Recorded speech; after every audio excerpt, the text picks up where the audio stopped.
Okay, so let us start. In the given figure, AB is chord of length 6 cm of a circle of radius 5 cm. देखो हमें यहाँ पे एक circle दिया है और इसका रेडियस हमें बताया है कितना है 5 सेंटीमीटर. ठीक है, और यहाँ पे कॉर्ड भी दिया हुआ है हमें.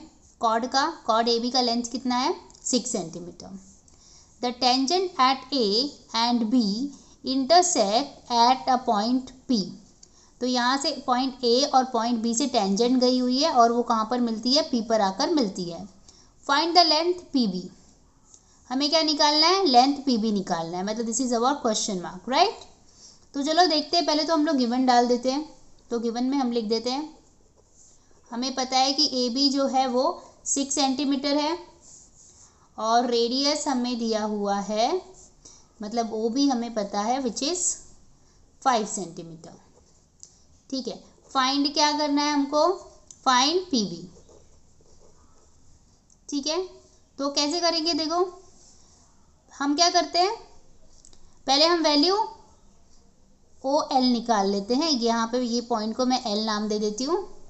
ठीक है, यहाँ पर हमें देखो हम पाइथागोरस थ्योरम लगा देंगे ओ एल बी ट्रायंगल में, तो हमें यहाँ से ओ एल मिल जाएगा.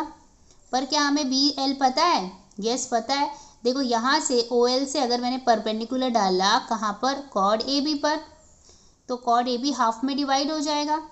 हमें पता है ना, हमने एक थ्योरम पढ़ा हुआ है, the perpendicular drawn from the centre of the circle to the chord divide the cord.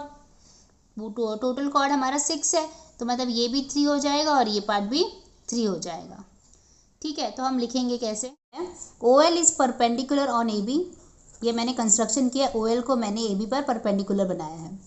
ठीक है, तो उस हिसाब से क्या होगा, B L equal to L A, मतलब ये जो बी एल है और जो एल ए है वो पूरे ए बी का हाफ हो जाएगा, half of the A B. Reason क्या आएगा, perpendicular drawn from the centre to chord. ठीक है, डिवाइड्स द कॉर्ड, राइट. तो मैंने पूरा नहीं लिखा, इसको आप शॉर्ट में भी लिख देंगे तो भी चलेगा. Perpendicular drawn from the centre लिखेंगे तो भी चलेगा. तो उस हिसाब से हमें बी एल क्या मिल गया है, 3 मिल गया है. तो अब हम ट्रायंगल ओ एल बी ले लेंगे, ओ एल बी, और उसमें पाइथागोरस थ्योरम लगाएंगे.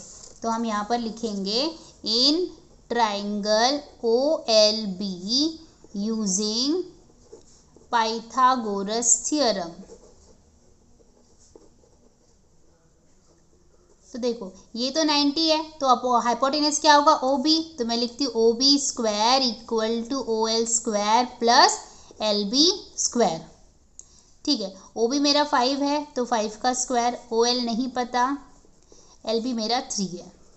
तो यहाँ से ओ एल स्क्वायर क्या होगा, 5 स्क्वायर माइनस 3 स्क्वायर, तो ये हो जाएगा 25 माइनस 9, तो कितना आ जाएगा, 16 आ जाएगा.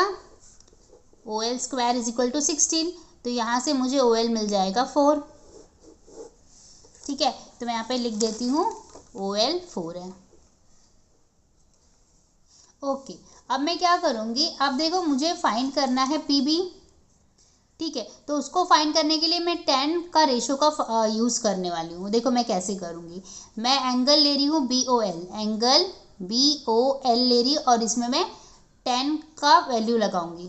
10 बी ओ एल क्या होगा, देखो 10 बी ओ एल क्या होता है, देखो टेंजेंट का रेशो हमें पता है, 10 इक्वल टू, देखो 10 theta is equal to opposite upon adjacent होता है,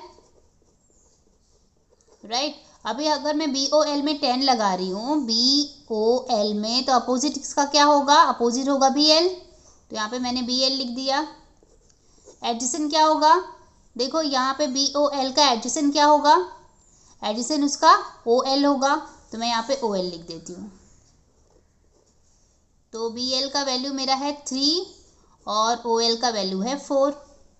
ठीक है, अभी देखो मैं सेम एंगल ले रही हूँ, बट यहाँ पे देखो मैं कैसे लूँगी, बी ओ एल अभी मैंने लिया और अब मैं ले रही हूँ B O P. But B O L और बी ओ पी तो एक ही एंगल है, राइट. तो देखो मैं पहले लेके बताती हूँ आपको, 10 बी ओ पी ले रही हूँ. तो 10 का रेशियो वैसे ही होगा, BOP ले रही हूँ तो इसका क्या होगा, 10 का अपोजिट अपॉन एडजेसेंट, तो अपोजिट क्या होगा, BP होगा। तो यहाँ पे मैंने BP लिख दिया। एडजेसेंट क्या होगा, इसका एडजेसेंट होगा BO, तो मैंने यहाँ पर BO लिख दिया। BP क्या मुझे पता है, BP मुझे नहीं पता, तो मैंने यहाँ पर BP ऐसे ही लिख दिया। BO पता है क्या, BO 5 है, तो ये रहा 5। अब देखो यहाँ से मैं देख सकती हूँ कि जो BOL है और BOP तो एक ही एंगल है, इसका मतलब उनके रेशो भी बराबर होंगे। पर यहाँ पे मैं लिखूँगी बट एंगल BOL, यहाँ पे एंगल लगाना ज़रूरी है, BOL equal to angle BOP, therefore 3/4 equal to BP upon 5। तो यहाँ से BP का वैल्यू हम कैसे निकाल सकते हैं, 5 × 3/4, 15/4। तो ये आंसर आ जाएगा आपका 3.75 सेंटीमीटर। ठीक है, तो फाइनली हमने BP का वैल्यू निकाल लिया है। आई होप आपको समझा है। फिर भी अगर कुछ भी डाउट हो तो मुझे ज़रूर कमेंट करें, और वीडियो आपको कैसा लगा मुझे ज़रूर बताएं। Thank you.